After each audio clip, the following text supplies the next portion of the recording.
आज हम खास बात कर रहे हैं एचडीएफसी के एमडी रेणु सूद कर्नाड के साथ। बहुत बहुत शुक्रिया मैम आज हमारे साथ बात करने के लिए। तो मैम मैं आपसे समझना चाहूंगी कि आपके व्यूज इसके ऊपर क्या है और आपको लगता है कि ये जो पूरी डिमांड है हाउसिंग लोन्स की, इसको पुश करने में ये मदद करेगी?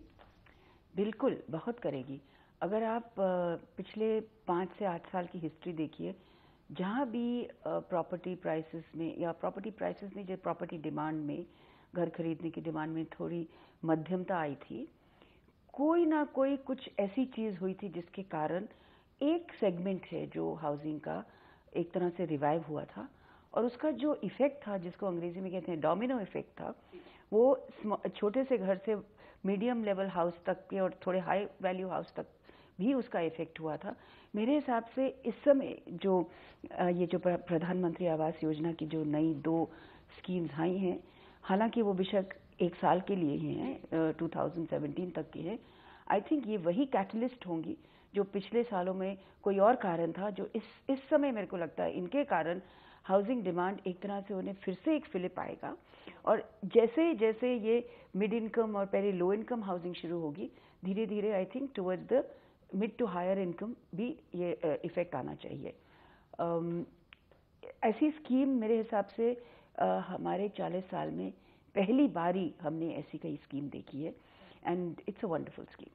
तो मैम जैसे आपने बताया कि ये इसी 1 साल के लिए है, तो मैं आपसे एक चीज जानना चाहूंगी कि इसके लिए सरकार ने 1000 करोड़ आवंटित किए हैं। तो आपको लगता है कि ये जो अमाउंट है, और ये ऑब्वियसली इसमें ही कितने लोग ही ले लेंगे इसका फायदा, और आपको लगता है कि इसको 1 साल बाद गवर्नमेंट और एक्सटेंड करना चाहिए और इसमें और पैसा पंप इन करना चाहिए? देखिए निधि, पहले तो हमको कुछ करके दिखाना चाहिए कि हम गवर्नमेंट पे डिमांड करें कि भैया इसको आप 10 गुना कर दीजिए।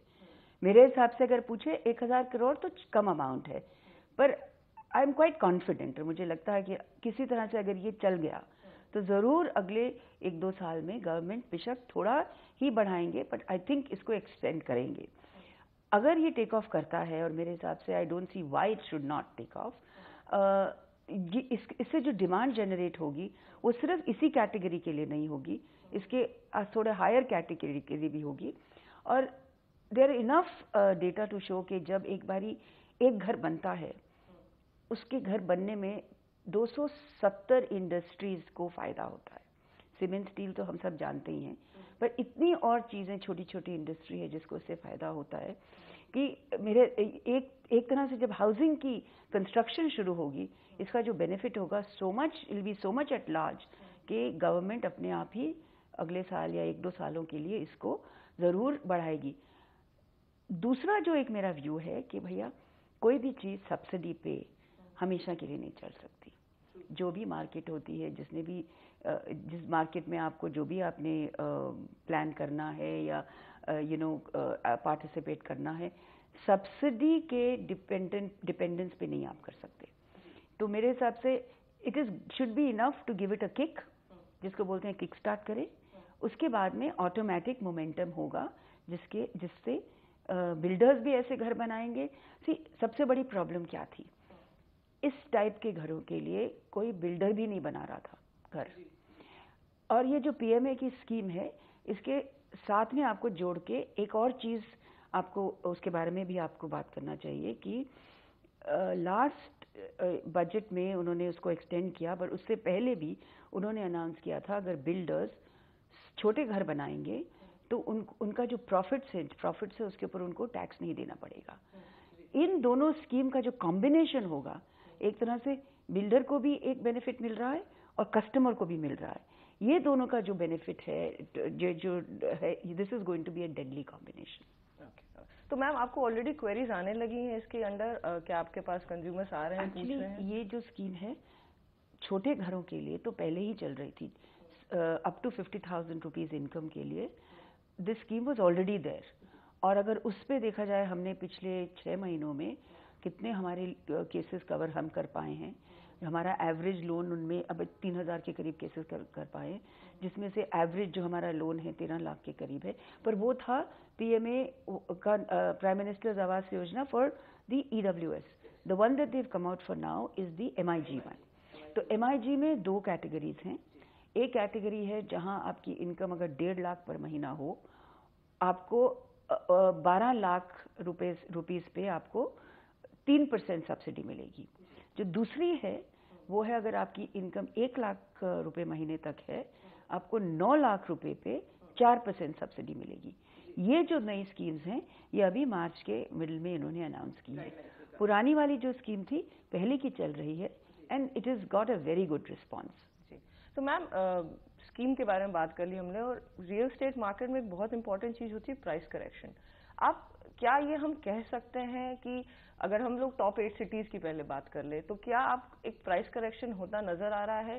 क्योंकि कई जगह ऐसा हो रहा है कि प्रॉपर्टी के प्राइसेस भी गिर रहे हैं और रेंटल्स गिर रहे हैं, तो लोग ये सोच रहे हैं कि मैं रादर देन घर खरीदने के इससे अच्छा है कि ईएमआई देने के मैं रेंट पे रहूं, वो ज्यादा सस्ता पड़ रहा है। तो क्या आपको लग रहा है कि प्राइस करेक्शन होने वाला है? देखिए, जो मिडिल इनकम प्रॉपर्टी है, जहाँ जिसको हम कहते हैं कि लोगों की जिनकी फैमिली इनकम जिस तरह से 1 लाख 1.5 लाख रुपया है, उस कैटेगरी में इतनी प्राइस करेक्शन नहीं हुई है और मेरे हिसाब से ना ही होगी। वो इसका ये कारण है कि उसमें सप्लाई बहुत कम है एंड डिमांड ज़्यादा है। जहाँ प्राइस करेक्शन देखी है, और वो भी निधि इतनी ज़्यादा नहीं देखी जितने लोग समझते हैं, जो है हाई एंड, जिसमें एचडीएफसी का रोल बहुत ही छोटा है, वहाँ ज़्यादा करेक्शन हुई है, जहाँ 15 से 20% करेक्शन हुई होगी। पर उससे जो लोअर कैटेगरी के होम्स हैं, मिडिल कैटेगरी के होम्स हैं, उसमें ऐसी प्राइस करेक्शन नहीं हुई है। और मेरे हिसाब से जो हमारी डिमांड है अपनी कंट्री में, वो अभी करेक्शन इतनी होने भी नहीं वाली। मेरे आई थिंक समवेयर, जैसे एक तरह से जब घर बिकने शुरू होंगे अगर इस स्कीम के कारण, या एज आई सेड वो बिल्डर्स की को जिसके लिए वो दिया हुआ है tax benefit, I think slowly if anything अगले 6 महीने 1 साल में आपकी प्राइसेस थोड़ी ऊपर क्रीप ही ना करनी शुरू कर जाए rather than actually coming down. Okay. So ma'am, तीसरी सबसे इंपॉर्टेंट चीज होती है रियल एस्टेट में, हमने लोन्स की बात कर ली, हमने प्राइसेस की बात कर ली, अब आता है रेट कट। कल हमारी मॉनेटरी पॉलिसी आने वाली है, क्या आप एक्सपेक्ट कर रहे हो एक रेट कट? देखिए, पिछली बारी तो नहीं हुआ था और मेरे हिसाब से कोई चीज़ हुई नहीं है इकोनॉमी में जिसके कारण इस बारी होना चाहिए। इफ़ नथिंग एल्स, अमेरिका में तो रेट बढ़े ही हैं। तो this is my personal opinion, HDFC की तरफ से नहीं मैं बोल रही। मेरे हिसाब से मुझे नहीं लगता कि कल कुछ खास चेंज आएगा। और अगर मैं बैंक्स की बात करूं या हाउसिंग फाइनेंस कंपनीज की बात करूं, आपकी एचडीएफसी की बात करूं, तो क्या आपको लगता है कि आप लोगों के पास कहीं रूम है कहीं कुछ रेट कट करने का, और क्या आपको लगता है कि उससे कंजम्पशन में कुछ पुश आएगा? देखिए निधि, जब भी हमारे पास गुंजाइश रही है, जब भी हमारे कॉस्ट ऑफ फंड्स हमारे नीचे गए हैं, हमने हमेशा अपने कस्टमर्स को पास ऑन किया है और करते रहेंगे। सो आई थिंक उसमें तो कोई टू वेज है ही नहीं। अगर हमें कोई बेनिफिट मिलता है हम हमेशा उनको पास ऑन करते हैं। जी। तो मैम, मैं इसके बाद एक बहुत बड़ा इवेंट हुआ था 8 नवंबर को, नोट बैन हुआ था, जिसका हर इंडस्ट्री के ऊपर असर पड़ा था, पूरे देश के ऊपर असर पड़ा था, मिक्स रिएक्शंस आए थे। तो मैं आपसे समझना चाहूंगी कि क्या पूरा real estate sector note ban का जो इफेक्ट था उससे बाहर आ चुका है, और वो लोग जो फेंस सिटर थे, जो लोग रुक गए थे कि अभी घर नहीं खरीदेंगे, रुक के खरीदेंगे, क्या वो लोग अब बाहर आ रहे हैं, वापस घर खरीदना शुरू कर रहे हैं? आई थिंक यस, इसका जवाब बिल्कुल हाँ में है। क्योंकि अगर आप हमारी एप्लीकेशंस ही देखिए कि जो लोग हमारे लिए लोन लेने आते हैं, एप्लीकेशंस, इनफ्लो ऑफ एप्लीकेशंस दिसंबर जनवरी में कम थी, फरवरी में बढ़ी, इनफैक्ट मार्च में बहुत बढ़ी। तो it is too early to say, but in my mind I think जो डिमोनेटाइजेशन का इफेक्ट था, it's gone and past story. अभी लोग मेरे हिसाब से भूल भी जा रहे हैं, जिन्होंने घर खरीदना है, डिमोनेटाइजेशन और नॉट, एकदम नहीं आएंगे, 2 महीने बाद आएंगे, 3 महीने बाद आएंगे, 4 महीने बाद आएंगे। हमारी डिमांड इतनी है, जो नीड इतनी है हमारी कंट्री की हाउसिंग की, मेरे हिसाब से दीज आर जस्ट इवेंट्स। थोड़ी देर के लिए वो थोड़ी सी डिस्टेबलाइजेशन कर देते हैं, उससे ज़्यादा कुछ नहीं। हाँ, अगर आप मेरे से पूछें कि फरवरी में was it back to normal like it was in सितंबर अक्टूबर, नो, बट अगर जून तक होंगे कि नहीं, पक्का होंगे, ज़रूर things will be back to normal. मार्च के महीने में ही हमने देखा है कि there has been a difference. Ji.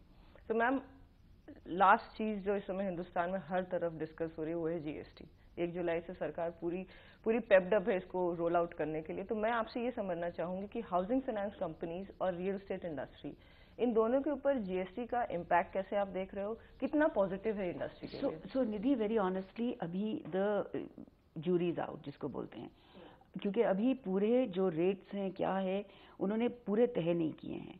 I think ये क्वेश्चन अगर हमें 3 महीने बाद पूछे तो there will be more clarity on it. जिस तरह से अभी दिख रहा है कि एग्जैक्टली इफेक्ट क्या होगा, nobody is really been able to catalogue it. तो 3 से 6 महीने में जब से मिस्टर जेटली के जो ग्रुप्स भी बन रहे हैं पता चलेगा, उसके बाद में will be able to answer. Ma'am आखिरी सवाल मैं आपसे आउटलुक का पूछूंगी आपको रियल एस्टेट इंडस्ट्री का, यहाँ से क्योंकि रेरा आ रहा है, जीएसटी आ रहा है और काफी कुछ हो रहा है रियल एस्टेट इंडस्ट्री में। पहले थोड़ी इंडस्ट्री एक स्लम से गुजरी है, तो यहाँ से आपको रियल एस्टेट इंडस्ट्री का आउटलुक कैसा दिख रहा है? सी निधि, मैं आई गो लिटिल बैक, क्यों ये जो 2-3 महीने 2-3 इफेक्ट्स 2-4, इससे रियल एस्टेट इंडस्ट्री को as I said earlier momentarily फर्क पड़ता है। क्योंकि अगर आप वैसे डिमांड को देखी जाए, हमारी अर्बन पॉपुलेशन कितनी बढ़ रही है, रूरल पॉपुलेशन को भी घर चाहिए, बेशक उनके पास कुछ घर होता है, but you and I know कि उनके घर की क्या हालात होती है। अगर आप हमारी मॉर्गेजेस जो है एक तरह से जो हम लोन्स देते हैं as a percentage of gross domestic product देखें, इतना छोटा है, 9% है अभी भी इतने सालों के बाद। जो बाकी की कंट्रीज हैं वहाँ एनीथिंग बिटवीन 20 to 80% है। तो हमारी डिमांड बहुत है, लोगों के को अभी वी आर गेटिंग जॉब्स, ये नहीं कि लोगों को नौकरियाँ नहीं मिल रही हैं, ठीक है, इतनी तेजी से नहीं मिल रही हैं, but there is a huge young population. So housing demand for India for the next 5 to 7 years तो कहीं की नहीं गई। हाँ, एक क्वार्टर में नहीं होगा तो दूसरे क्वार्टर में बढ़ जाएगी।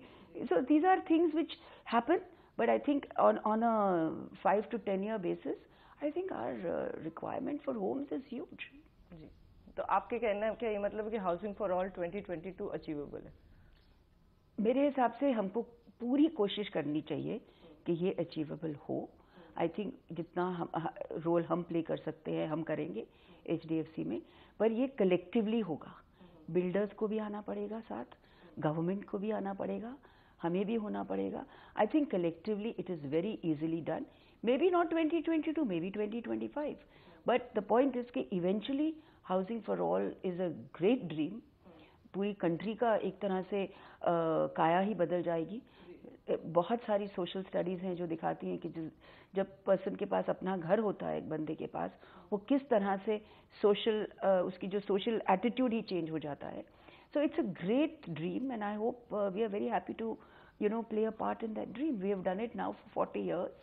And we want to continue to do that for the next 40 years. तो ये थी रेणु सूद कर्नाड, MD HDFC, जिन्होंने हमें बताया कि वो काफी पॉजिटिव है हाउसिंग फॉर ऑल के लिए और वो काफी पॉजिटिव है इस पूरी इंडस्ट्री के लिए।